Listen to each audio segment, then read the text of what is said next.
Hi everyone, thank you so much for your feedback. I will be shooting out a survey. A couple of you said that you wouldn't mind having discussions about the readings, and I'm thinking that Friday would be really the only day that we could do that, so that gives people time to have read.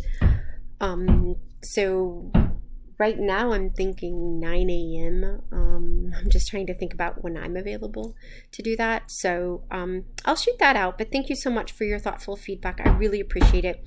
This week you have Sue and Bacon readings, a quiz, a discussion board, and a proposal.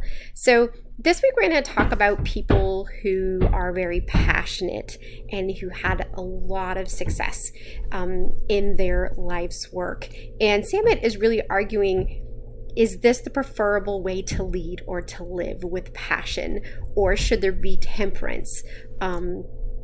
And so that's kind of going to be an easy way to view it this week. So I hope that you have a great week. We are going to hold off on that mini cap essay because I want you to have the opportunity to do at least 1 hour of service. So I've given you individual feedback, but you actually have to serve in some capacity for at least an hour and interview the person in charge. So I've spoken to most of you, I believe, but if you have questions, please ask me. But I'm going to go ahead and give you another week to get that done. So it was great seeing some of you at the pizza party. I noticed that you are signing up to meet with me. I'm excited to see you, and I hope you have a great week. Bye.